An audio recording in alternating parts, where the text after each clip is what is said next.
Hello friends, welcome to cricket area YouTube channel. So friends, మనమైతే ఈ వీడియోలో women's premier లీగ్లో match number 3 Gujarat Giants versus మనకి UP warriors మధ్య మ్యాచ్ జరగబోతుంది. సో మన మ్యాచ్లో ఎవరు గెలిచారనేది క్లియర్గా స్టాటిస్టికల్గా తెలుసుకోబోతున్నాం.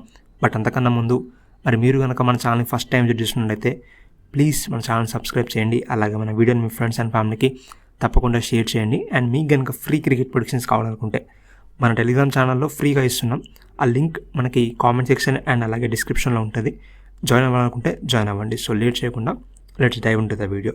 సో ఫ్రెండ్స్, మనకి ఉమెన్స్ ప్రీమియర్ లీగ్లో మ్యాచ్ నెంబర్ 3 మనకి మ్యాచ్ వచ్చేసి మనకైతే వడోదరాలో సేమ్ స్టేడియంలో మనకైతే జరగబోతుంది.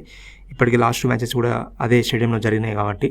సో పిచ్ రిపోర్ట్ గురించి మాట్లాడుకుంటే అయితే పిచ్ అనేది మనకి అంత హైవే లాగా ఏం లేదు, మరీ హార్డ్గా ఏం లేదు. కొంచెం అన్ఈవెన్ బౌన్స్ అయితే మనకైతే కనబడుతుంది. యావరేజ్గా అరౌండ్ 140, 150, 160 ఈ రేంజ్లో ఉండే అవకాశం అయితే ఉంటుంది. సో ఫ్రెండ్స్, ఇప్పుడు మనం హెడ్ టు హెడ్ రికార్డ్ గురించి మాట్లాడుకున్నట్టయితే హెడ్ టు హెడ్లో మాత్రం యూపీ వారియర్స్ చాలా గట్టిగా డామినేట్ చేస్తుంది. సో ఓవరాల్గా వీళ్ళిద్దరి మధ్య లాస్ట్ 2 సీజన్స్లో 4 మ్యాచెస్ అయితే అందులో యూపీ వారియర్స్ మనకి 3 మ్యాచెస్ గెలవడం జరిగింది. కేవలం గుజరాత్ జైంట్స్ ఒకటే మ్యాచ్ గెలవడం జరిగింది. బట్ గుజరాత్ జైంట్స్ ఈ సీజన్లో చాలా మంచి టీం అయితే వాళ్ళైతే అసెంబ్ల్ చేయడం జరిగింది. బౌలింగ్లో కొంచెం అటు ఇటు ఉన్నా కానీ బ్యాటింగ్లో యాష్ గార్డ్నర్ మనకి మంచిగా పర్ఫామ్ చేస్తుంది కాబట్టి వాళ్ళ బ్యాటింగ్ అనేది చాలా స్ట్రెంత్ అయిపోయిందని చెప్పుకోవచ్చు.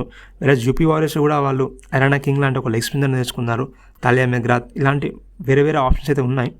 2 టీమ్స్ కూడా చాలా స్ట్రాంగ్ అయితే కనబడుతున్నాయి. But head to head past season నుంచి మాట్లాడుకుంటాం కాబట్టి పాస్ట్ సీజన్లో యూపీ అయితే డామినేట్ అయితే చేయడం జరిగింది. సో ఇప్పుడు మనం లాస్ట్ 5 మ్యాచ్ పర్ఫార్మెన్స్ చూసుకుంటే UP warriors and Gujarat Giants last 2 సీజన్స్లో కూడా పెద్దగా పర్ఫామ్ చేయలేదు. ఎస్పెషల్గా లాస్ట్ సీజన్లో యూపీ వారియర్స్ కూడా పర్ఫామ్ చేయలేదు. ఫస్ట్ సీజన్లో ప్లే ఆఫ్స్ క్వాలిఫై అయ్యారు కానీ సెకండ్ సీజన్లో వాళ్ళు ప్లే ఆఫ్స్ క్వాలిఫై కాలేదు. లాస్ట్ 5 మ్యాచెస్లో కేవలం 2 మ్యాచెస్ మాత్రమే గెలిచడం జరిగింది. వేరేస్ గుజరాత్ జైంట్స్ మనకి రీసెంట్గా ఈ సీజన్లో ఒక మ్యాచ్ ఆడడం కాబట్టి వాళ్ళ బ్యాటింగ్ బాగుంది, వాళ్ళ బౌలింగ్ కొంచెం అటు ఇటు ఉంది కాబట్టి మంచిగా పర్ఫామ్ చేసే అవకాశం అయితే మనకైతే కనబడుతుంది.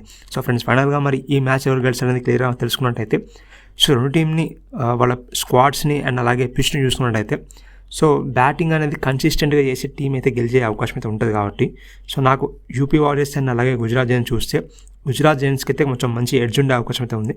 సో ఈ మ్యాచ్ చూసి మనకైతే గుజరాత్ జైంట్స్ గెలిచే అవకాశాలు చాలా గట్టిగా ఉన్నాయి. బట్ ఫర్ ఫైనల్ ప్రొడిక్షన్ మన టెలిగ్రామ్ ఛానల్ లింక్ బయోలో ఉంటుంది, డిస్క్రిప్షన్లో ఉంటుంది, వెళ్ళి జాయిన్ అయితే అవ్వండి. Thanks for watching. Please subscribe.